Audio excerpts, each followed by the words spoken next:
بسم الله الرحمن الرحيم.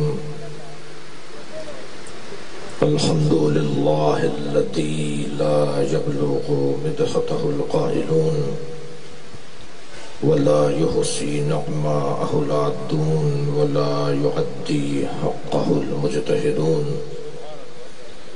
الذي ليس لصفته حد محدود ولا نعت موجود ولا وقت معدود ولا أجل ممدود، فطر الخلائق بقدرته ونشر الرياح برحمته، والصلاة والسلام على الرسول المسدد المصطفى الأمجد المحمود الأحمد،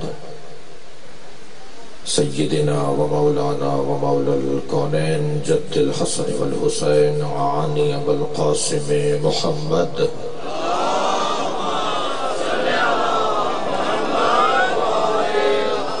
وآله الطيبين الطاهرين المعصومين الذين قال الله إنما يريد الله ليذهب عنكم الرجس أهل البيت ويطهركم تطهيرا.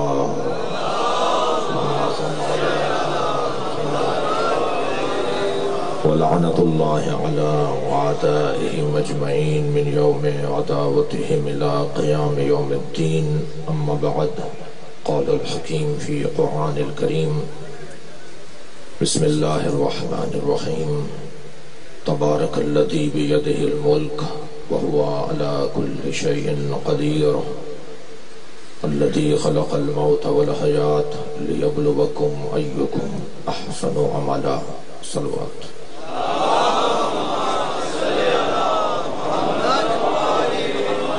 ایک سورہ فاتحہ اور 3 مرتبہ سورہ اخلاص. مرحوم مغفور سید علی نقی سہیل زیدی مرحوم کی مغفرت کے لیے ایک سورہ فاتحہ کی تلاوت فرمائیں. بسم اللہ الرحمن الرحیم. الحمد للہ الرحمن الرحیم مالک یوم الدین اهدنا الصراط المستقیم صراط الذین انعمت علیہم. بسم اللہ الرحمن الرحیم. قل هو اللہ احد الصمد لم یلد ولم یولد ولم یکن. بسم اللہ الرحمن الرحیم. قل هو اللہ احد الصمد لم یلد ولم یولد ولم یکن له کفوا احد. بسم اللہ الرحمن الرحیم. قل هو اللہ احد الصمد لم یلد ولم یولد ولم یکن له کفوا احد. اللهم صل على محمد وعلى محمد. صلوات دیا کریں گے.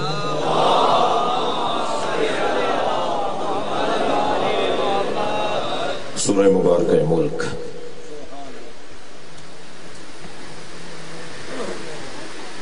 اللہ اپنے اس کلام میں اپنی مالکیت کا اعلان کر رہا ہے. میں یوں تو نسبت آج کی امام علی رضا علیہ السلام سے بھی ہے، مگر یہ مجلس ترحیم ہے. مولا کی خدمت میں رہیں گے انشاءاللہ، اور مجلس کا جو محل وقوع ہے اس کو بھی مد نظر رکھتے ہوئے اور سامعین محترم کا احترام کرتے ہوئے اور خاص طور پر ایصال ثواب کو عنوان قرار دیتے ہوئے اس آیت کا انتخاب کیا ہے. ارشاد حضرت اہدیت ہو رہا ہے: تبارک الذی بیدہ الملک. بابرکت ہے وہ جس کے ہاتھ میں ملک ہے. مالک اللہ ہے. ملکیت کی 2 قسمیں ہیں، ایک ملکیت حقیقی ہے اور ایک ملکیت اعتباری ہے. میں بھی جو کپڑے پہنے بیٹھا ہوں، آپ بھی جو لباس پہنے بیٹھے ہیں، ہم بھی ان کے مالک ہیں. وہ جس گاڑی میں آپ آئے ہیں، وہ جو گھر آپ کے پاس ہے، وہ جو زمین کا ٹکڑا آپ کے پاس ہے، آپ بھی اس کے مالک ہیں. مگر ہمارا مالک ہونا اور اللہ کا مالک ہونا ایسا ہی فرق ہے جیسے خالق اور مخلوق کا فرق ہے.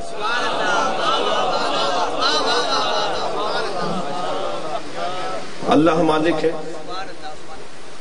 وہ مالک حقیقی ہے، اور ہم جو مالک ہیں ہم مالک اعتباری ہیں، قراردادی ہیں، فرضی ہیں، تصوراتی ہیں.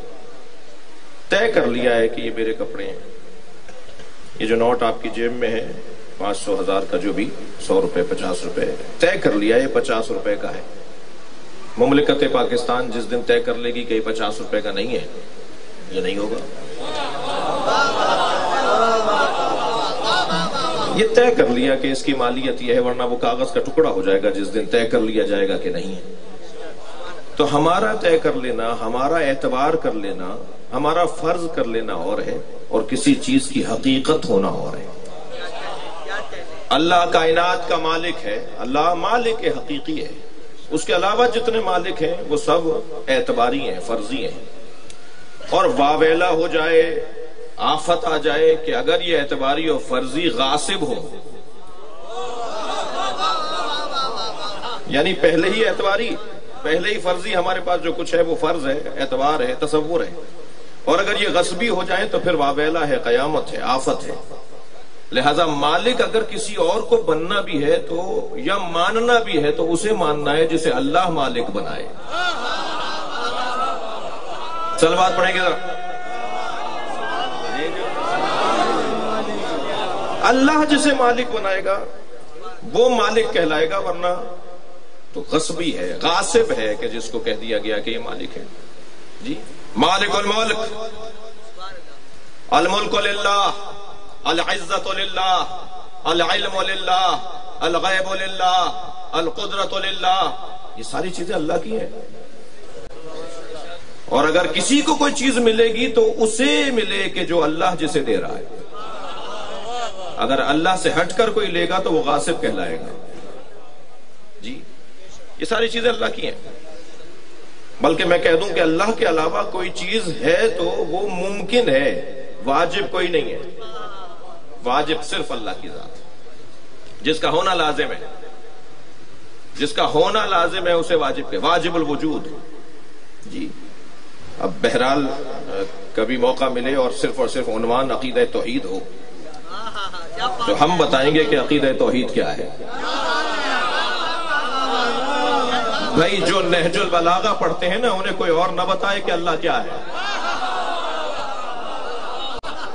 ہم نہج البلاغہ والے موبائل صلوات پڑھیں محمد و آل محمد. جی ہم الحمدللہ صحیفہ سجادیہ والے لوگ ہیں. اچھا جب میں ہم کر رہا ہوں تو میں ہرگز یہ نہیں کہہ رہا کہ میں شیعہ ہوں اور وہ سنی ہے. بات سنی شیعہ کی تو کی نہیں کسی نے، یہ کیسے سوچ لیا کہ میں شیعہ سنی کی بات کر رہا ہوں. ویسے بھی شیعہ امام حسین کی عزاداری کے مالک نہیں ہے. شیعہ اپنے دماغ سے نکالے، شیعہ امام حسین کی عزاداری کے مالک نہیں ہے، نوکر ہیں. جملہ محسوس کریں گے، شیعہ امام حسین کی عزاداری کے نوکر ہیں، اور نوکروں کو اپنی اوقات میں رہنا چاہیے. مالک کے مہمانوں کا خیال کرنا چاہیے. جتنے بھی یہاں پر آئے بیٹھے ہیں یا جتنے بھی مجلس میں جاتے ہیں وہ سب امام حسین کے مہمان ہوتے ہیں. سنی بھائیوں کا انداز اپنا ہے، ہمارا انداز ہمارا ہے. میں کراچی میں میرا مکان ہے، سندھ ہمارا صوبہ ہے، سندھی. سندھ کا تو ہندو بھی مولا کی مجلس کرتا ہے. میں خود 2 مجلس ہندو بانی ہوتے ہیں جس کی مجلس پڑھتا ہوں میں. تھر کے علاقوں میں، میر پور خاص کے علاقوں میں ہندو بانی ہوتے ہیں جن کی میں مجلس پڑھتا ہوں. کتنے اہل سنت ہیں جو ہمیں مجلس کے لیے بلاتے ہیں. یہ کس نے کہہ دیا کہ ہماری ہے کربلا؟ یہ کس نے کہہ دیا کہ ہماری ہے کربلا؟ حق بات تم کہو تو تمہاری ہے کربلا.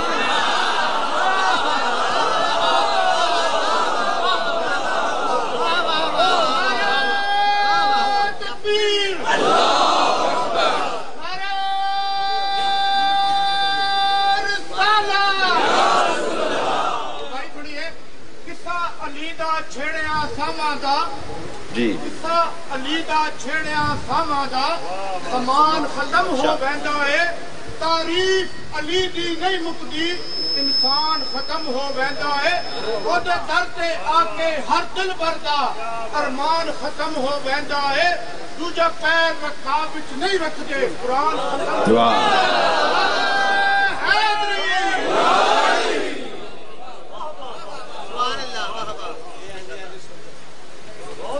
یہی تو حسن ہے نا ہمارے یہاں.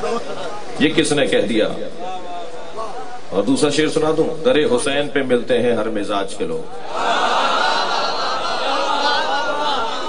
در حسین پہ ملتے ہیں ہر مزاج کے لوگ، یہ دوستی کا وسیلہ ہے، دشمنی کا نہیں۔ یہ جوڑنے کی جگہ ہے نا، تو لہذا سب کا انداز علیحدہ ہے، سب اپنے اپنے انداز سے محبت کرتے ہیں۔ میں کوئی چودھری اور وڈیرا نہیں ہوں کہ جو میں کرتا ہوں وہ صحیح ہے، جو دوسرے کرتے ہیں وہ غلط ہے۔ مجھے کسی کی عقیدت کے اظہار پہ تبصرہ کرنے کا حسین نے اجازت نہیں دی۔ ہر ایک کا اپنا انداز ہے، ہر ایک کا اپنا طریقہ ہے، لوگ اپنے اپنے انداز سے مولا سے اپنی عقیدت کا اظہار کرتے ہیں۔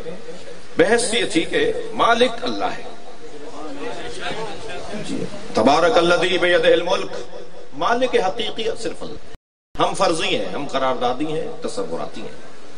میں نے اور آپ نے فرض کر لیا یہ کپڑے ہمارے ہیں، یہ جوتے یہ چپل ہماری ہیں، یہ گاڑی ہماری ہے، ملکیت ہے کہ یہ ہماری ہی بات نہیں اپنے مالک کی ہی بات ہماری مملوک نہیں مانتی۔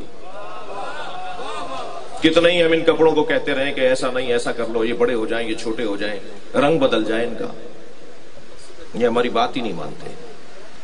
جو فرضی مالک ہوتے ہیں نا وہ ایسے ہی ہوتے ہیں۔ بہت شکریہ، بہت شکریہ۔ اور جو حقیقی مالک ہوتا ہے نا، مجال ہے کہ مملوک مالک کی بات کو نہ مانے۔ جو حقیقی مالک ہوتا ہے مجال نہیں ہے مملوک اس کی بات کو نہ مانے۔ لہٰذا یہ ساری کائنات مالک حقیقی کے حکم پر چل رہی ہے۔ میں اور آپ ہم اپنی مرضی سے آنے والے ہوتے تو ہمارے ماں باپ 17 سال تک ہمارے لیے منتیں مرادیں کیوں مانتے کہ ہمارا بچہ دنیا میں آ جائے؟ ہمارے والدین کے ہاتھ میں اگر اولاد کو پالینا ہوتا تو پھر اسی دن پالیتے جس دن انہوں نے چاہا تھا۔ یہ 10 سال تک اولادیں نہیں ہوئیں۔ ہم نے ساری دنیا کی دولت خرچ کر دی اپنے عزیز کو بچانے کے لیے، مگر ہمارا عزیز بچا نہیں۔ ہم بچا لیتے نا، دنیا اندھیری ہو جاتی ہے۔ یہ انگوٹھا اگر کٹ جائے نا، یہ والا انگوٹھا اگر کٹ جائے تو ان 2 انگلیوں سے میں اور آپ بٹن نہیں لگا سکتے، اتنے مجبور ہیں ہم۔ اللہ نے فقیروں میں اپنے ولیوں کو چھپایا ہے۔ اللہ کے ولی فقیروں میں ملیں گے آپ کو۔ بڑے بنگلے سے نکلنے والا اللہ سب غیب للہ، غیب اللہ کے لیے۔ دوسری جانب کہہ رہا ہے ذالک انباء الغیب نوحیہ الیک، یہ ساری غیب کی خبریں ہم نے اے حبیب آپ کو دے دی۔ اللہ کی چیز ہے نا، اللہ دے دے، اور جب اللہ دے دے گا تو پھر اللہ کی دی ہوئی چیز میں اور بندوں کی دی ہوئی چیزوں میں یہی تو فرق ہے۔ بندے جب دیتے ہیں تو چھین بھی لیتے ہیں، خالق کی دی ہوئی چیز کو کوئی چھین نہیں سکتا۔ مالک الملک تؤتی الملک من تشاء، مالک الملک جسے چاہے ملک عطا کر دے۔ اب مالک حقیقی ہونے میں اور غیر حقیقی ہونے میں فرق یہی ہے کہ جو مالک حقیقی ہے اس کا حکم اس کی مملکت پر، اس کی مملوک کے اوپر چلتا ہے۔ لہذا اتنا پابند ہے یہ سورج اپنے مالک کے حکم کا کہ ایک لمحے کے لیے بھی تاخیر نہیں کرتا نکلنے میں، ایک لمحے میں بھی دیر نہیں کرتا ڈوبنے میں۔ پکا مسلمان ہے، پکا مسلمان ہے، ایک لمحے میں بھی اللہ کے حکم سے سرتابی نہیں کرتا جی۔ لیکن جسے یہ مالک بنا دے پھر اس کے پاس بھی یہی اختیار ہوگا۔ لہذا وہ ڈوبے ہوئے سورج کو اشارہ کرے گا تو سورج پلٹے گا۔ سورج کا پلٹنا، صلوات پڑھیں گے محمد و آلہ۔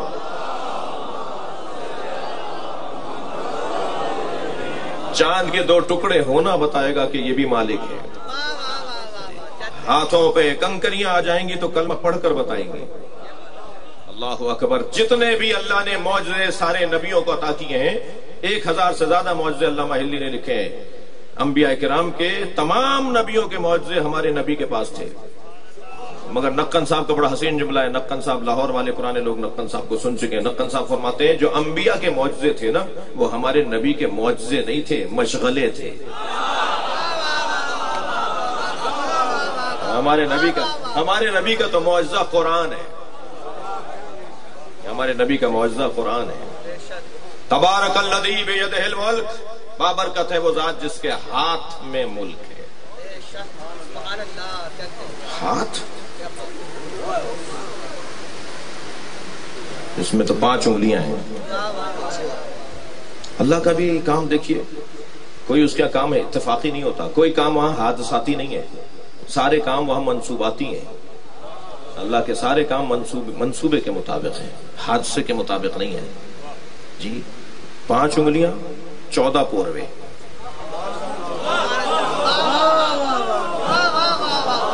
یہ کہ انگوٹھے میں 2 انگلیوں میں 3 14. جب حضرت یوسف ڈوب رہے تھے نا اور یا اللہ مدد پکار رہے تھے تو جبریل نے کہا اگر اللہ سے مدد چاہیے تو ان کے وسیلے سے مانگو جن کی وجہ سے اللہ نے کائنات بنائی ہے. کہ کیا مطلب ہے؟ مجھے اور روشن کرو. کہ اپنا ہاتھ پھیلا کے دیکھو، یہ 5 انگلیوں میں 14 بند ہیں. اللہ نے کائنات 14 کی وجہ سے بنائی ہے. تب حضرت یوسف نے دعا مانگی تھی تو ایک مرتبہ مدد آئی تھی. جی یہ جو ہاتھ ہے، یہ والا ہاتھ، یہ 5 انگلیاں، اس کو جوڑنے کے لیے کلائی چاہیے.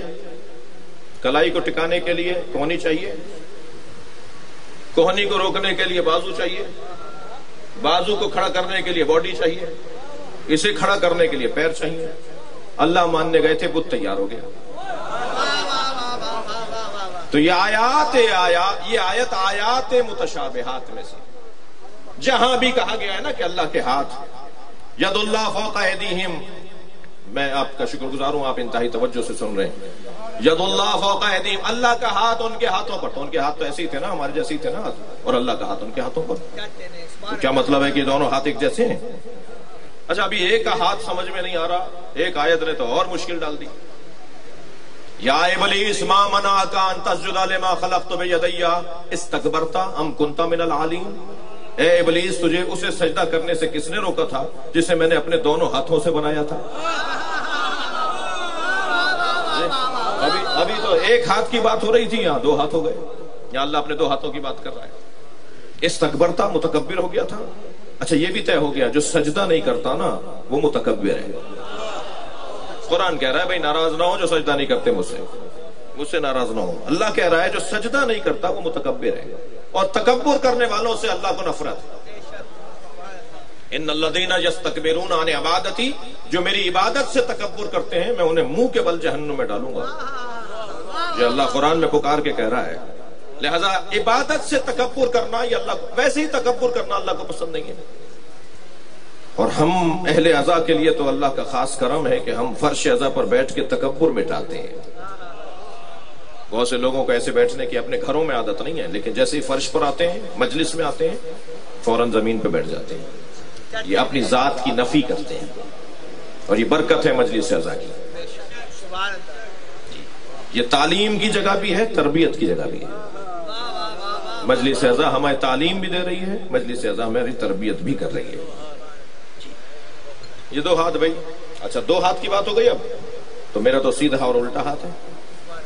2 ہاتھ جس کے بھی ہیں، ایک سیدھا ایک الٹا ہے نا. تو کیا اللہ کے بھی 2 ہاتھ سیدھے اور الٹے ہیں؟ اللہ اکبر.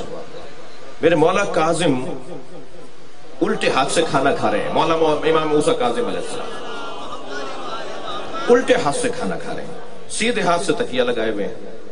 حضرت حشام نے دیکھا کہ امام موسیٰ کاظم الٹے ہاتھ سے کھانا کھا رہے ہیں. تعجب ہوا، ہمیں تو حکم یہ ہے کہ سیدھے ہاتھ سے کھانا کھاؤ. فرزند رسول ہو کر، خاندان پیغمبر ہو کے الٹے ہاتھ سے کھانا کھا رہے ہیں. تعجب تھا انہیں، تو انہوں نے رخ کیا امام صادق کے گھر کی طرف. وہاں سے ابو بصیر نکل رہے تھے. ابو بصیر کہنے لگے کیا بات ہے؟ کہا مولا سے ایک سوال کرنا ہے. کیا سوال ہے؟ میں عجیب منظر دیکھ کر آ رہا ہوں، ان کے فرزند جو آئندہ ہمارے امام ہیں وہ الٹے ہاتھ سے کھانا کھا رہے ہیں، سیدھے ہاتھ سے تکیہ لگائے بیٹھے ہیں. تو ابو بصیر نے کہا اس میں پریشانی کی کیا بات ہے؟ امام کے دونوں ہاتھ سیدھے ہوتے ہیں.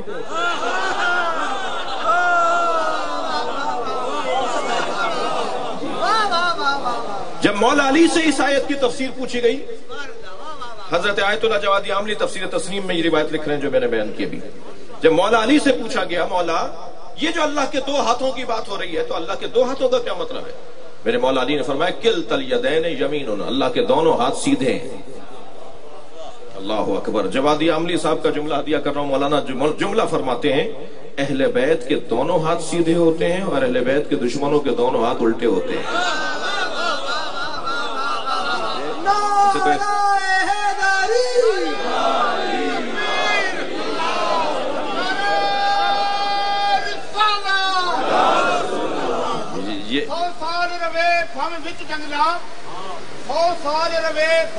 جنگلا بچہ بلی دا شیر نہیں ہو سکتا. بھاوے لکھ ترازو تے رکھ تولی کدی ماسے دا شیر نہیں ہو سکتا. وچ جنگلا نے بھاوے پھردا رہے کدی گدڑ دلیر نہیں ہو سکتا. منکر ہوے میرے علی دا تے جاوے جنت اندر توبہ ایڈا دیر. بھائی اس مجلس کا ایک حسن تو یہ ہے کہ مجلس شیعہ پڑھ رہا ہے، نعرے سنی لگا رہا ہے، اور جب شیعہ ذرا خاموش خاموش بیٹھے رہیں گے تو اس کو حق ہے نا بلندر سر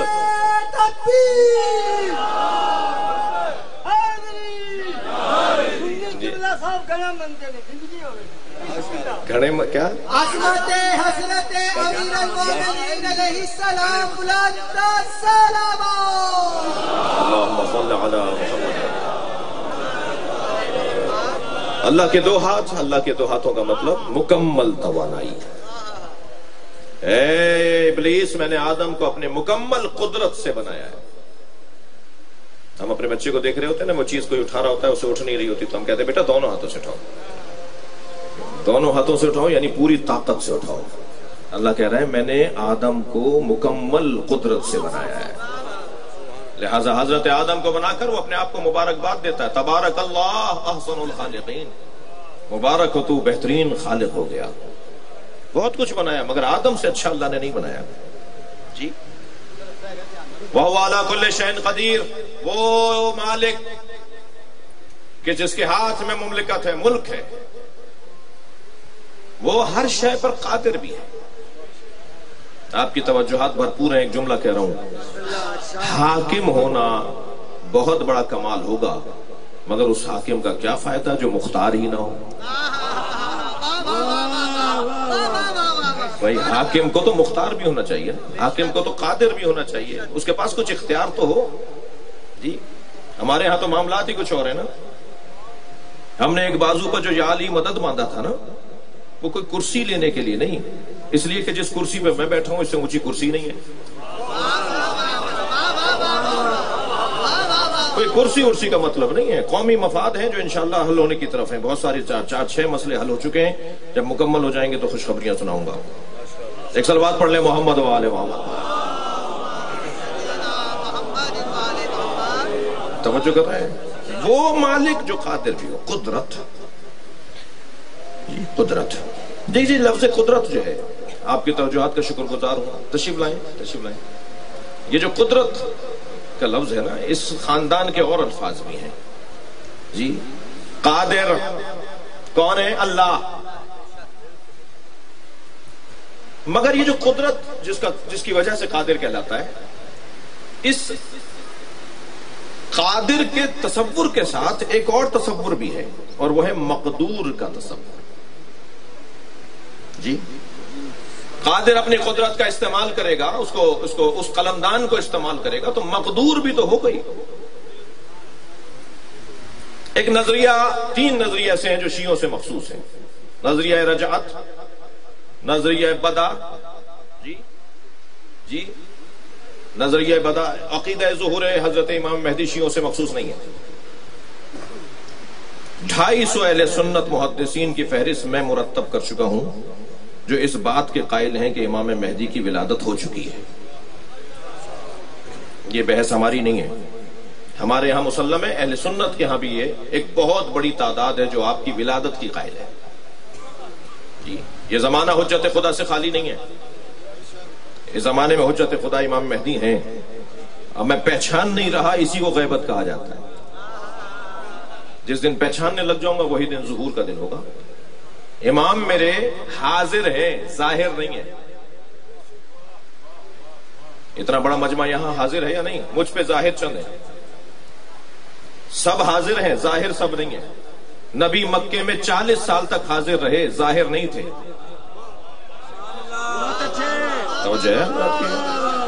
ہمارے امام حاضر ہیں، ہم امام حاضر کو مانتے ہیں۔ کون کہتا ہے ہم امام حاضر کو نہیں مانتے؟ ہم اس امام حاضر کو مانتے ہیں جو ظاہر نہیں ہے۔ جب ظاہر ہو جائیں گے، ظہور ہو جائے گا، یعنی ہم پہچاننے لگ جائیں گے، پھر مومنین کہیں گے حضرت کو تو ہم نے بارہا دیکھا تھا۔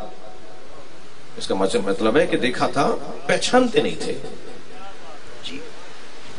ایک عقیدہ بدا کا عقیدہ ہے جو ہم سے مخصوص ہے۔ اس کا مطلب یہ ہے کہ ہمارے فیصلے، ہماری تقدیر تبدیل ہوتی ہے۔ اللہ نے طے کر دیا تھا کہ مثلا جناب سہیل زیدی مثلا 60 سال کی عمر میں رحلت کر جائیں، مگر انہوں نے کچھ صدقات دیے، خیرات کیے، صلہ رحمی کی، اچھے کام کیے، اللہ نے ان کی عمر کو بڑھا دیا۔ تو یہ جو تقدیر تبدیل ہو رہی ہے، اس تقدیر کی تبدیلی کے پیچھے کیا چیز ہے، اس کو کہتے ہیں عقیدہ بدا۔ ہمارے بھائی اس کو سمجھ نہیں پائے ہیں، لہٰذا ہم پر ایک بات آتی ہے کہ جی یہ اللہ کے علم کی تبدیلی کے قائل ہیں شیعہ حضرات۔ شیعہ کہتے ہیں کہ جی اللہ کا علم تبدیل ہوتا ہے، اللہ کے پاس پہلے کچھ اور علم تھا، پھر علم بڑھ گیا اللہ کا معاذ اللہ۔ ہم یہ نہیں کہتے، ہرگز بدا کے نظریے کا یہ نتیجہ نہیں ہے، یہ مطلب نہیں ہے۔ ایک اور عقیدہ ہے جو ہم سے مخصوص ہے، وہ ہے عقیدہ رجعت۔ جی اس عقیدے کا مطلب یہ ہے کہ اسی دنیا میں قیامت آنے سے پہلے مظلوموں کو اللہ اٹھائے گا، ظالموں کو بھی دوبارہ زندہ کرے گا، اور پھر مظلوم اور ظالموں کے انجام تک، ان کو ان کے اجر تک، ان کو ان کی سزا تک پہنچائے گا۔ لہذا امام حسین اسی دنیا میں قیامت سے پہلے دوبارہ اٹھائے جائیں گے۔ 10 سال تک عالمی حکومت ہوگی امام حسین کی۔ امام مہدی کا نماز جنازہ، غسل و کفن امام حسین جنازہ پڑھائیں گے اور غسل و کفن امام حسین دیں گے۔ یہ عقیدہ رجعت ہے، یہ ہم سے مخصوص ہے۔ اس کو سمجھانے کے لیے اور اس کے اوپر دلائل قائم کرنے کے لیے، استدلال مکمل کرنے کے لیے وقت درکار ہے، اکیڈمک گفتگو کی ضرورت ہے۔ ایک اور عقیدہ ہے جو ہم سے مخصوص ہے عزیزان گرامی، وہ عقیدہ عدل الہی ہے۔ ہمارے یہاں اصول دین میں عقیدہ توحید کے فوراً بعد کیا ہے؟ عدل ہے۔ اللہ کی صفات تو سینکڑوں ہیں، صرف عدل ہی کیوں؟ اس لیے کہ صفت عدل تمام صفات پر حاکم ہے۔ یعنی اللہ قادر ہے، جی اللہ ستار ہے، اللہ عالم ہے، اللہ حی ہے، ان تمام صفات کے اوپر جو حاکم صفت ہے وہ صفت عدل ہے۔ میں نے یہ اتنی ساری بحث کیوں کی ہے، اب نتیجہ لیجئے۔ اللہ قادر ہے تو قدرت کو ہی صرف نہیں دیکھنا یہ ہوگا کہ وہ عادل بھی ہے۔ وہ اپنی قدرت کا استعمال وہاں کرتا ہے جو عین عدل ہو، عین عدل ہو، وہاں وہ اپنی قدرت کا استعمال کرے گا۔ اللہ قادر ہے، مقدور میں بھی تو قابلیت ہو، اسی کو عدالت کہا جاتا ہے۔ دربار امام الرشید سجا ہوا ہے، میرے مولا رضا مناظروں کے لیے روزانہ تشریف فرما ہوتے ہیں۔ 80 سے زیادہ مناظرے کیے ہیں مولا رضا نے اسی دربار میں۔ یہ پیغام بھی میرا بچہ اور جوان لیتا جائے، ہم جنہیں امام مانتے ہیں نا، وہ زمانے سے متاثر نہیں ہوتے، زمانے کو متاثر کرتے ہیں۔ جی حالات سے اثر لینا یہ ائمہ کہاں نہیں ہے، ائمہ حالات کو تبدیل کرتے ہیں، اور اگر حالات ان سے مساعد نہ ہوں، ان کے مطابق نہ ہوں، تو ان نامساعد حالات کو اپنے حق میں تبدیل کرنا ہی امامت ہے۔ لے کر آئے تھے نا مرو سے مرو میں لے کر آئے تھے مدینہ منورہ سے مولا رضا کو، یہ سمجھ رہے تھے کہ میں انہیں کنٹرول میں رکھوں گا، ان کو اپنے سامنے رکھوں گا، ان پہ نظارت رکھوں گا، اپنی مرضی سے انہیں ملنے ملانے دوں گا، میں ملاقاتیں کرنے دوں گا، ان کے تمام ملاقاتوں پر اور ان کے چاہنے والوں پر نظر رکھی جائے گی۔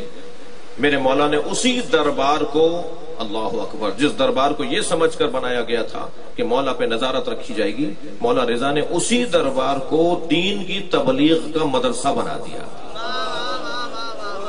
لہذا 80 سے زیادہ مناظرے ہیں مولا رضا کے جو دربار امام الرشید میں حضرت نے ملحدوں سے، کافروں سے، مشرکوں سے، مسلمانوں کے مختلف فرق سے، مختلف مذاہب سے میرے مولا نے مناظرے کیے ہیں۔ انہی مناظروں میں ایک مناظرہ، ایک دہریہ جو مانتا ہی نہیں ہے اللہ کو، کسی مبدا کو، کسی مرکز کو مانتا نہیں ہے نا، جو اسے کہتے ہیں دہریہ۔ وہ کہتا ہے کہ آپ کا عقیدہ ہے کہ اللہ ہر شے پہ قدرت رکھتا ہے، میں اپنی بحث میں ہوں، اپنے عنوان میں ہوں، آپ کا عقیدہ ہے کہ اللہ ہر شے پہ قدرت رکھتا ہے؟ حضرت نے فرمایا لا ریب ان اللہ علی کل شیء قدیر، اللہ ہر شے پہ قدرت رکھتا ہے۔ کہنے لگا اللہ ہر شے پہ قدرت رکھتا ہے؟ یہ سن کر 2 قدم آگے بڑھا، جیب میں ہاتھ ڈال کے مرغی کا انڈا نکالتا ہے اور امام رضا کے سامنے بڑھاتے ہوئے کہتا ہے اگر اللہ ہر شے پہ قدرت رکھتا ہے تو اس انڈے میں دنیا کو ڈال سکتا ہے؟ سوال تو ہے، مگر میرے مولا نے اس کے سوال پر ایک سوال کیا، بتا تیرا کام کیا ہے، تو کرتا کیا ہے؟ مولا یہ سوال اس لیے کر رہے ہیں تاکہ جان سکیں اس کا معیار فہم کیا ہے۔ نحنو معاشر الانبیاء نکلم الناس علی قدر عقولہم، ہم انبیاء کرام، ہم اہل بیت عصمت و طہارت، ہم لوگوں سے ان کی عقل کے مطابق بات کرتے ہیں۔ عزیزو، میرے وطن کے 85 مسئلوں کے 2-3 ہی حل ہیں. ان حلوں میں سے ایک حل یہ ہے کہ ہر شخص کو اپنی حدوں کا پتہ ہونا چاہیے. جب ہر شخص اپنی حد کو پتہ لگا لے گا کہ میری حد کہاں تک ہے، تو دوسروں کی حد میں وہ قدم نہیں رکھے گا، فساد ہی نہیں ہوگا. میری قوم کے مسائل کا ایک حل یہ ہے کہ مجھے اپنی حدوں کا پتہ ہونا چاہیے. میری ایک حد ہے، آپ کی ایک حد ہے، ہم سب کی ایک حد ہے. ہمیں اپنی حد کا پتہ ہونا چاہیے. دوسرا، میری قوم کے مسائل کا ایک حل یہ ہے، توجہ چاہوں گا، دوسرا ایک حل میں عقل کے مطابق مخاطب کو دیکھ کر بات کروں. لوگ اسے منفی بھی لیتے ہیں، لوگ اس کا دوسرا زاویہ بھی لیتے ہیں. جی نہیں، یہ انبیاء کرام کا طریقہ ہے، یہ ائمہ کا دستور ہے. بات کرو سوچ کے سمجھ کے بات کرو. کس سے بات کر رہے ہو؟ کون تمہارا مخاطب ہے؟ ایک لفظ میرے ان بچوں اور جوانوں نے سنا، تقیہ. بعض برادران اہل سنت کا فرمانا یہ ہے کہ یہ شیعوں کا عقیدہ ہے. یہ شیعوں کا عقیدہ نہیں ہے، آپ بھی ایسے ہی کرتے ہیں جیسا ہم کرتے ہیں. اور بات ہے، بعض مانتے ہیں اور عمل انجام دیتے ہیں، بعض عمل انجام دیتے ہیں مانتے نہیں ہیں.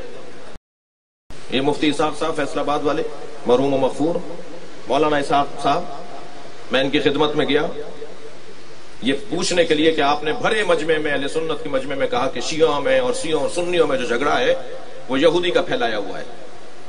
سنی شیعہ میں کوئی جھگڑا نہیں ہے، اختلاف ضرور ہے مگر جھگڑا یہودی کا پھیلایا ہوا ہے. تو سوالات کی ایک لسٹ آ گئی. مفتی صاحب، ان کا تو کلمہ علیحدہ ہے، ان کی اذان علیحدہ ہے، ان کی نماز علیحدہ ہے، وہ ایسا کرتے ہیں، وہ ویسا کرتے ہیں. تو انہوں نے کہا جی کلمے میں کیا پڑھتے ہیں؟ وہ کیا علی ولی اللہ وہ لا الہ الا اللہ سے پہلے بولتے ہیں؟ بھئی آپ تھوڑا سا تھک گئے میرے بات سے، تھوڑا گردن ہلا دیجئے، مجھے لگے کچھ لوگوں کو دیکھ نہیں رہا ہوں میں. جی کیا وہ کہنے لگے کیا شیعہ علی ولی اللہ محمد الرسول اللہ سے پہلے بولتے ہیں؟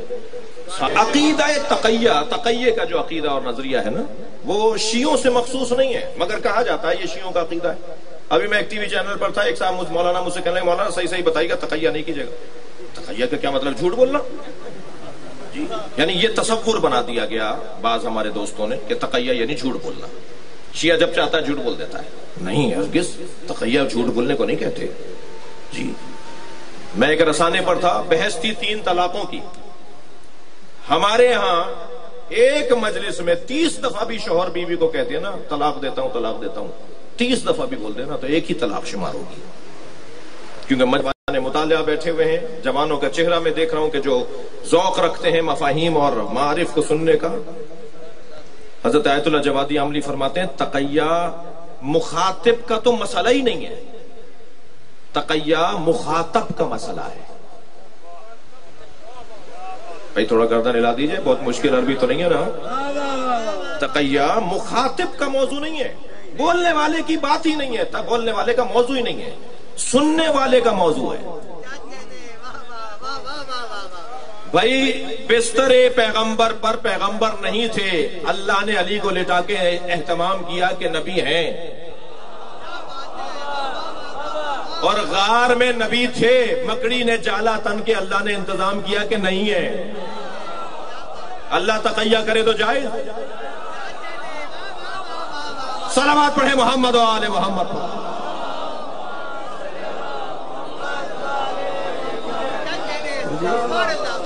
تقیہ سامنے والے کی اہلیت کو دیکھ کر موقف کو اپنانا، جملوں کا انتخاب کرنا، بات کو کرنا، یہ مخاطب کا مسئلہ ہے، مخاطب کی تو بات ہی نہیں ہے. جب میں جان لوں کہ میرا سننے والا کون ہے اور میں اس کے معیار کے مطابق گفتگو کرنے کا اہل ہوں. البتہ یہ اہلیت ہر ایک کے اندر نہیں ہے، ہم اس کے اہل نہیں ہیں. یہ انبیاء کرام کا کام ہے، یہ اللہ کا کام ہے، انبیاء کا کام ہے، ائمہ کا کام ہے، اہل بیت کا کام ہے، نبی سرکار کا کام ہے. مخاطب کو دیکھ کر بات کرنا، اہلیت کو پرکھنا. جی یہ جو مخاطب کے مطابق گفتگو کرنا، اس کو تقیہ کہا جاتا ہے. اللہ نے پہلے مرحلے پہ قرآن کو نازل کیوں نہیں کر دیا؟ جب آخر میں قرآن کو بھیجنا تھا تو پہلے ہی کیوں نہیں بھیجا؟ مخاطب اس قابل نہیں تھا. بڑی عنایت آپ کی توجہ. مخاطب جیسے جیسے قابل ہوتا چلا گیا، ایسے ایسے معیار جی کتاب بڑھتا چلا گیا. میرے مولا سوال کر رہے ہیں، توجہ ہے، میرے مولا سوال کر رہے ہیں، بتاؤ تم کرتے کیا ہو؟ کہنے لگا اس انڈے میں دنیا کو ڈال سکتا ہے، مرغی کے انڈے میں؟ حضرت نے فرمایا تم کرتے کیا ہو مولا رضا، کرتے کیا ہو؟ کہنے لگا میں بڑھائی ہوں، نجار، کھاتی، کارپینٹر۔ حضرت کے ہاتھ میں عصائے پیغمبر تھا، نبی کا، نبی مبارک کا، نبی محترم کا، نبی مکرم کا عصا تھا۔ آگے بڑھا کے فرمایا اس سے مجھے تخت بنا دو۔ کہنے لگا میں تخت بنا سکتا ہوں مگر اس لکڑی میں صلاحیت نہیں ہے کہ یہ تخت بنے۔ حضرت نے فرمایا یہی تمہارا جواب ہے۔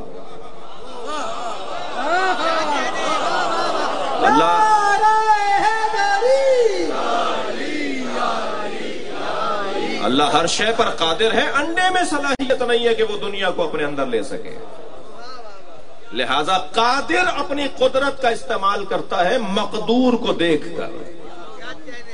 مقدور میں بھی تو قابلیت ہو کہ وہ یہ کام اس پر ہو سکے۔ غور فرمایا ساری دنیا تو اللہ نے ایک لمحے میں بنا دی، کن فیکون۔ یہ زمین اور آسمان 6 دنوں میں کیوں بنائے؟ وہ مسئلہ بنانے والے کا نہیں ہے، یہ بن ہی نہیں سکتے تھے ایک مرحلے میں۔ زمین و آسمان کے جب تھے ہی مراحل تو ایک دم کیسے بن جاتے؟ یہ مقدور کا مسئلہ تھا جو 6 دن میں زمین اور آسمان بنے، اللہ کا مسئلہ ہی نہیں ہے۔ اللہ کی قدرت کے اوپر کوئی حرف نہیں آ رہا، زمین اور آسمان میں قابلیت نہیں تھی کہ وہ ایک لمحے میں بنتے۔ وَهُوَ عَلَىٰ كُلِّ شَيْءٍ قَدِيرٌ، ہر شے پر قدرت رکھتا ہے۔ الَّذِي خَلَقَ الْمَوْتَ وَالْحَيَاةَ، اب وہ اپنی قدرت کی دلیل دے رہا ہے، جیسے سورہ مبارکہ الحمد میں الحمدللہ رب العالمین، الحمدللہ رب العالمین، الرحمن الرحیم، مالک یوم الدین، یہ سب الحمدللہ کی دلیلیں ہیں۔ سورہ مبارکہ الحمد کی تفسیر میں اگر جائیں تو صرف الحمدللہ کیوں؟ اس لیے کہ مالک یوم الدین، اس لیے کہ عالمین کا رب ہے، اس لیے کہ رحمان اور رحیم ہے، اس لیے کہ مالک یوم الدین ہے۔ یہ ساری دلیلیں ہیں اس الحمدللہ کی۔ ایسے ہی اللہ اعلان کر رہا ہے وَهُوَ عَلَىٰ كُلِّ شَيْءٍ قَدِيرٌ، اپنی قدرت کا دلیل تو دے۔ الَّذِي خَلَقَ الْمَوْتَ وَالْحَيَاةَ، یہ اللہ کے حاکم اور مالک اور قادر ہونے کی دلیل یہ ہے کہ اس نے موت اور حیات کو خلق کیا ہے۔ جی ممکن، یہ واحد چیز ہے کہ جو کوئی بندہ یہ نہیں کہہ سکتا میں کر سکتا ہوں۔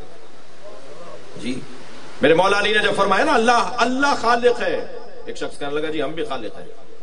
حضرت نے فرمایا کیسے خالق ہو؟ کہا میں نے ایک برتن کے اندر کچھ مخلوط کی تھی کچھ چیزیں، اب کھول کے دیکھا تو کیڑے اس کے اندر ایجاد ہو گئے ہیں، کیڑے بن گئے ہیں اس میں بہت سارے، کھول کے دکھایا دیکھیں بہت سارے کیڑے ہیں، میں نے خلق کیا انہیں۔ مولا علی سے کہنے لگا میں نے خلق کیا انہیں۔ مولا نے کہا تو نے خلق کیا نا، بتا اس میں نر کتنے ہیں مادہ کتنے ہیں؟ بات پڑھیں گے محمد و آل محمد۔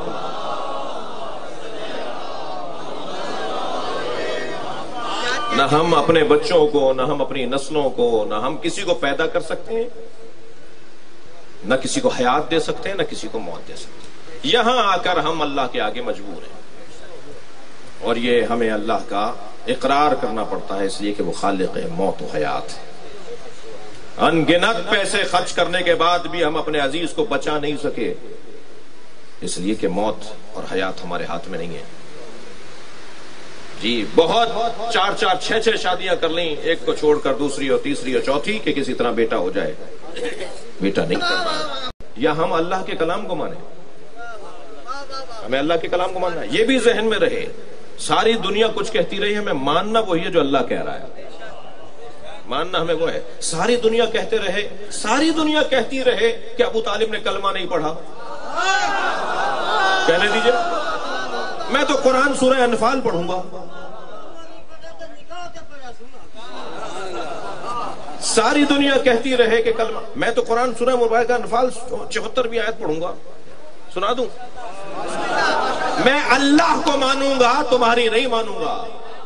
اللہ پکار کے کہہ رہا ہے والذین آووا ونصروا اولئک هم المؤمنون حقا، جنہوں نے میرے نبی اور مہاجرین مکہ کو پناہ دی وہی واقعی مومن ہے۔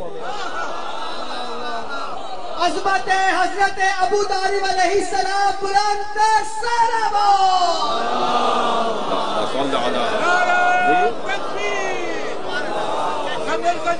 نعرہ تکبیر، نعرہ رسالت، نعرہ رسالت، دونوں ہاتھ بلند کر کے نعرہ حیدری، نعرہ ابو طالب علیہ السلام سردار اللہم صل علی جی ساری دنیا کہتی رہے کچھ بھی کہتے قرآن کہہ رہا ہے کہ جنہوں نے میرے نبی کو پناہ دی ہے وہی واقعی مومن ہے. دنیا کو کہنے دیجئے الذی خلق الموت والحیات. موت پہلے ذکر ہوئی ہے. اس کا مطلب یہ نہیں کہ موت پہلے ہے. اس کا مطلب یہ کہ موت اولا اعلی ارفع اور ترجیح رکھنے والا مفہوم ہے. بڑی عنایت آپ کی توجہات کا شکر گزار ہوں. آپ نے مجلس کا اشتہار چھاپا. اس میں ہمارے منصور صاحب کا بھی نام ہے اور اس میں محمد علی صاحب کا بھی نام ہے. جی آپ اشتہار چھاپتے ہیں نا مجلس کے محفلوں کے. جو پڑھنے والا ہے ایک بڑا نام اس کا اوپر لکھا ہوا ہے. کچھ نام نیچے آ رہے ہیں. آپ کے نزدیک جو زیادہ محترم ہے اس کا نام سب سے اوپر ہوتا ہے. لیکن جب مجلس ہوتی ہے تو وہ پہلے پڑھتا نہیں ہے. اگر مجمع اسی ترتیب کے مطابق آ کے بیٹھ جائے تو وہ بانی سے کہتا ہے کہ زید صاحب یہ فلاں کیوں نہیں پڑھ رہے. وہ کہہ رہے بھائی پڑھیں گے. کیوں نہیں پڑھ رہے؟ آپ نے نام تو پہلا لکھا ہے. تو کہیں گے تمہیں اتنے سمجھ نہیں ہے. جس کا نام پہلے لکھا جاتا ہے وہ آخر میں آتا ہے. بھائی سب سے پہلے کائنات میں اللہ نے مصطفیٰ کو بنایا نا. جسے پہلے بنایا تھا اسے آخر میں بھیجا کیوں ہے؟ اس لیے کہ اللہ کے نزدیک اولویت اہمیت اللہ کے نزدیک ترجیح اللہ کے نزدیک فضیلت سرکار کی ذات کو ہے. اور جو مطلوب پروردگار ہو نا وہ بغیر تمہید کے نہیں آتا. اس کے لیے تمہید آئے گی. حضرت آدم سے لے کر حضرت عیسیٰ تک یہ تمہید مصطفیٰ ہیں. جی اللہ جو موت کو پہلے ذکر کر رہا ہے وہ اسی لیے کہ اللہ کے نزدیک حیات پر موت کو ترجیح ہے. اب میں لفظ بہتر کر کے اور ممبری زبان کا لفظ کہوں. عزیزان گرامی ساری دنیا ہم آپ سب کھاتے ہیں جینے کے لیے, پہنتے ہیں جینے کے لیے, اوڑھتے ہیں جینے کے لیے, گھر بناتے ہیں جینے کے لیے, گاڑی لیتے ہیں جینے کے لیے, پڑھتے ہیں جینے کے لیے. اور قرآن اور اہل بیت کی تعلیم یہ ہے جیو مرنے کے لیے.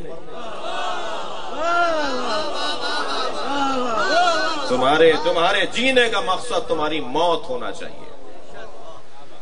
موت کو ترجیح دو اپنی حیات کے اوپر. اپنی موت بچا لو زندگی خود بچے گی. کسی طرح اپنی موت کو ٹھیک کر لو. عزیزان گرامی ہمیں اپنی موت کو بہتر کرنا ہے. ماضی بہت سو کا اچھا تھا لیکن مستقبل کچھ کا اچھا ہے. ماضی کا اچھا ہونا کارنامہ نہیں ہے, مستقبل کا اچھا ہونا کارنامہ ہے. ماضی میں کیا کیا نام تھے میں لوں گا تو کہیں اور بات چلی جائے گی. جی جن کا اچھا تھا, جن کا ماضی اچھا تھا, کیا کیا نام ہے, کیسے کیسے نام ہے. لیکن ایک اور ہم نے شخص دیکھا جس کا ماضی خراب تھا, مستقبل نے اسے حور بنا دیا. کل کسی طرح میرا کل اچھا ہو جائے, کسی طرح میرا مستقبل اچھا ہو جائے. ہم مجلس اعزاء اسی لیے کر رہے ہیں کہ کل ہمارا اچھا ہو جائے. ہم نماز پڑھتے ہیں اسی لیے کہ کل ہمارا اچھا ہو جائے. اپنے کل کو بچانا ہے. اور کل یعنی موت, آئندہ یعنی موت. اور موت سے جتنا شغف, موت سے جتنی قربت مجھے حاصل ہو جائے گی اتنا ہی پھر میری موت مجھے مارے گی نہیں. یہ عجیب ہے. اس سے دوستی کریں گے تو یہ نقصان نہیں پہنچائے گی, اس سے ڈریں گے تو نقصان پہنچائے گی. میرے مولا علی فرما رہے ہیں مر جاؤ اس سے پہلے کہ موت آئے. یا علی کیسے, کیا مطلب ہے؟ کہیں سے کود جائیں, کہیں سے چھلانگ لگا دیں, چھری پھیر لیں گلے پر. مر جاؤ اس سے پہلے کہ موت آئے. علی فرما رہے ہیں اس سے پہلے کہ تمہارے بدن کو موت آئے اپنے نفس کو مار ڈالو, اپنی انا کو مار ڈالو, اپنی پسند کو مار ڈالو. پھر جب موت آئے گی تو وہ موت تمہیں تلخ نہیں ہوگی, تمہارے لیے وہ شیریں ہوگی, میٹھی ہوگی. اپنی موت کو اچھا بنا لو. ایک موت کی مجلس سے سن لیجئے دو چار جملے. موت کو کسی طرح سے محفوظ کرنا ہے. اللہ اکبر. میرے مولا کے پسندیدہ ترین موضوعات میں کہتے تھے نا پہلے, یہ بزرگ بیٹھے ہوئے بخاری صاحب, یہ شخصیات, یہ کہتے تھے جی وہ حافظ کفایت صاحب کا جو قبضے کا مضمون تھا نا وہ جی وہ معراج قبضے کا مضمون تھا. حضرت حسن زیدی صاحب مباہلہ جو ہے نا ان کے قبضے کا مضمون تھا. کبھی کبھی ہم سے بھی پوچھتے ہیں مولانا آپ کے قبضے کا مضمون کون سا ہے؟ جی مولا علی سے پوچھا جائے مولا کا پسندیدہ مضمون کون سا ہے، تو مولا کا جو سب سے پسندیدہ مضمون ہے وہ عقیدہ توحید ہے اور مفہوم موت ہے. سب سے اچھا سر چڑھ کر میرے مولا جتنے شوق سے دل سے کسی مضمون پر بات کرتے ہیں نا وہ اللہ کی وحدانیت، اللہ کی صفات، اللہ کے وجود پر بات کرتے ہیں. اور یہ موت کے اوپر علی بات کرتے ہیں. بہترین خطبات، بہترین کلمات علی کے موت کے بارے میں. ایک جملہ سن لیجئے.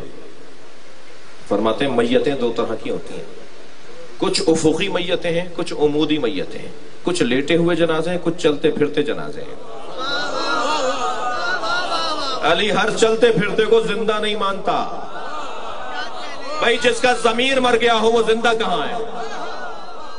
جس کا احساس مر گیا ہو وہ زندہ کہاں ہے؟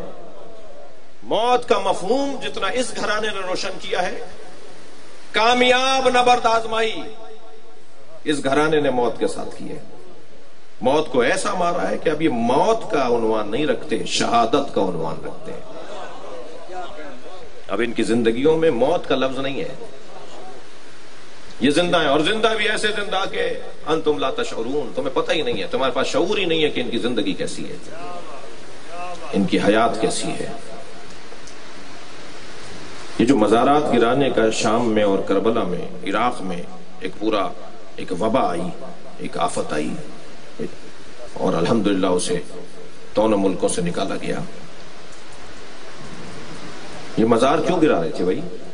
یہ سن 1924 کے اندر مدینہ منورہ جنت البقیع اور مکہ المکرمہ جنت المعلی کو کیوں گرایا گیا؟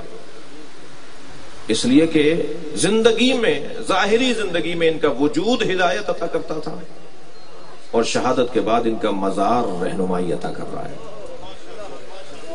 لہٰذا یہ چاہتے ہیں کسی طرح سے ان کا مزار گرا دیا جائے، مگر اللہ کا نور ہے، یہ پھونکوں سے بجھے گا نہیں.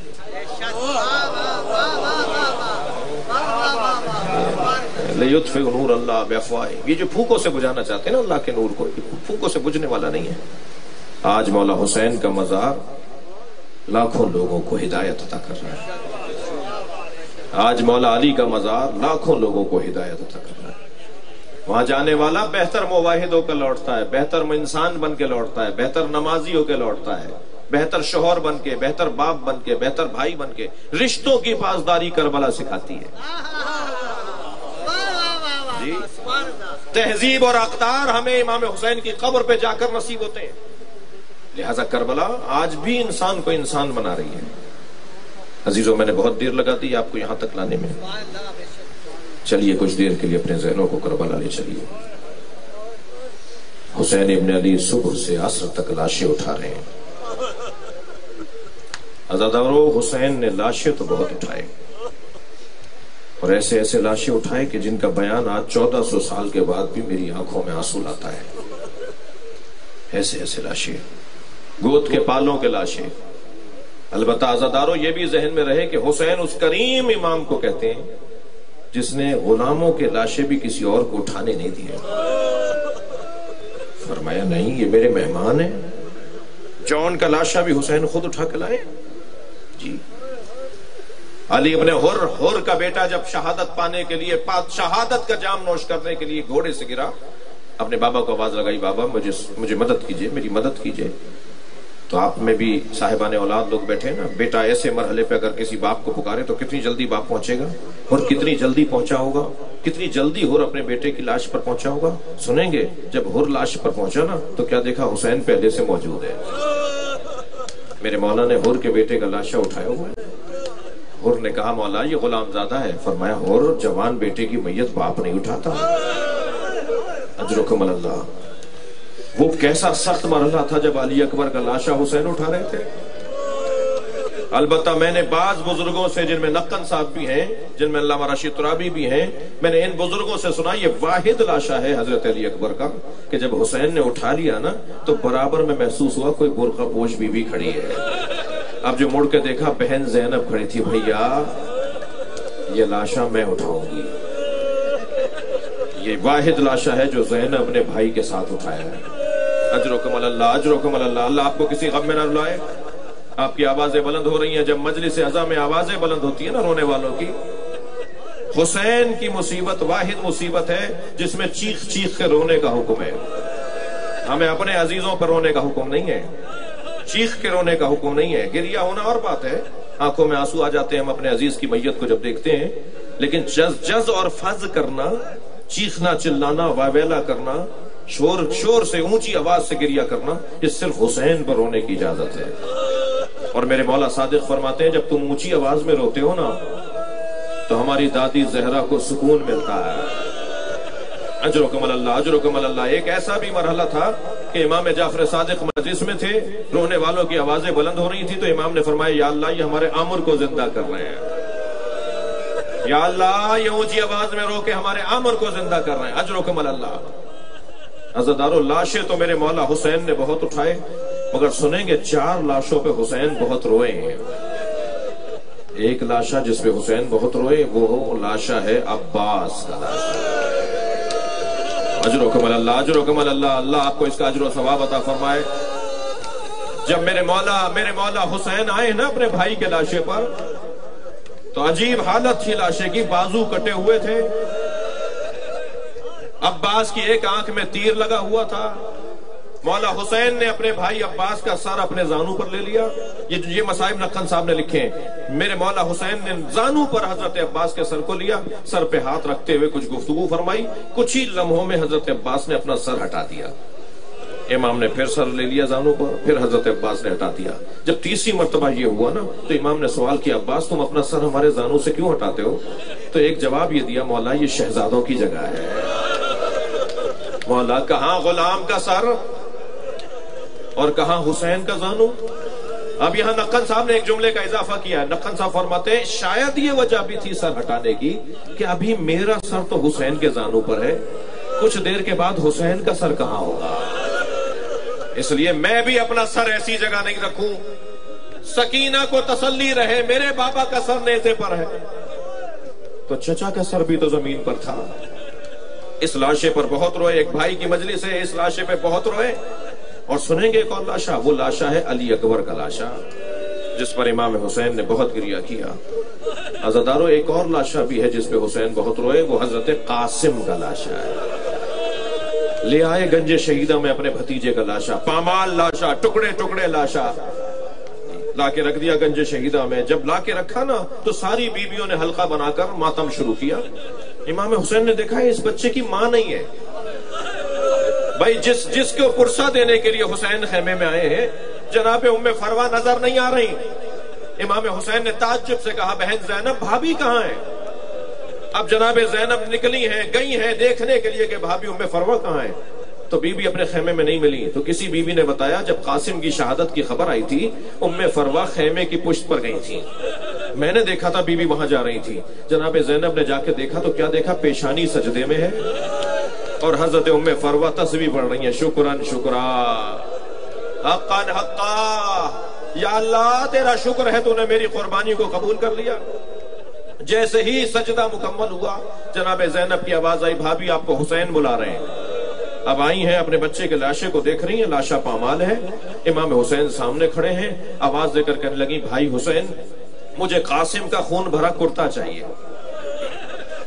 امام نے نہیں پوچھا بھابی اس کرتے کا کیا کریں گی جو چاک چاک ہو گیا، تار تار ہو گیا، گھوڑوں کی ٹاپوں سے جو کرتا چاک چاک ہو گیا، کیا کریں گی آپ اس کرتے کا؟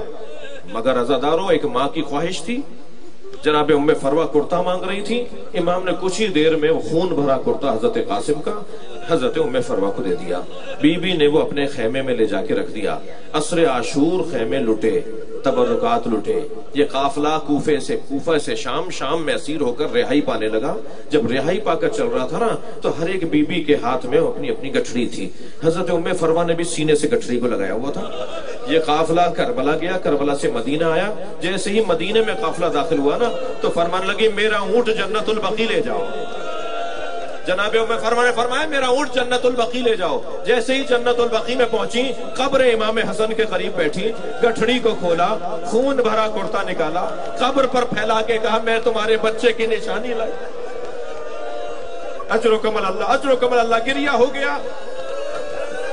ایک منزل اور لے لیجئے، ایک اور لاشا ہے جس پہ حسین بہت روئے ہیں، اجرکم اللہ۔ ایک اور لاشا ہے جس پہ حسین نے گریہ کیا ہے، وہ لاشا عزادارو چھوٹا بہت تھا مگر حسین سے اٹھتا نہیں تھا۔ کبھی میرے مولا آگے جاتے تھے انا للہ، کبھی الٹے پیر واپس آتے تھے رضاً بقضائہ و تسلیما لامرہ۔ میرے مولا نے ننھا سا لاشا قبر کے حوالے کیا، مجلس ہو گئی، گریہ ہو گیا، مجھے صرف ایک منزل اور لینے دیجئے۔ عزادارو وہ وقت بڑا سخت وقت تھا جب حسین کربلا میں تنہا تھے، سارے لاشیں لا لا کر گنج شہیدہ میں رکھ دیے، اب حسین کربلا کے میدان میں جا رہے ہیں اور تنہائی کا عالم یہ ہے کہ کوئی گھوڑے پر بٹھانے والا نہیں ہے۔ اجرکم اللہ، دائیں بائیں دیکھنے لگے، کبھی نہیں ہوا کہ کبھی حسین گھوڑے پر بیٹھ رہے ہوں اور عباس نے بڑھ کے لگام نہ پکڑی ہو، مولا حضرت علی اکبر نے رکابوں کو نہ سنبھالا ہو۔ آج حسین غریب ہو گیا، سارے بھائی مارے گئے، سارے بچے مارے گئے۔ ایک مرتبہ در خیمہ سے بہن آگے بڑھی، لگام فرس کو تھام کر کہنے لگی ابھی زینب زندہ ہے۔ امام حسین کو گھوڑے کے پشت پر بٹھایا۔ عزادارو بس دو منزلیں اور لے لیجئے۔ امام گھوڑے پر بیٹھ کر میدان کربلا میں روانہ ہوئے اور ایک ایسا عجیب منظر سامنے آیا کہ حسین کی پیشانی پر ایک پتھر آ کے لگا، امام کے سینے پہ ایک تیر آ کے لگا۔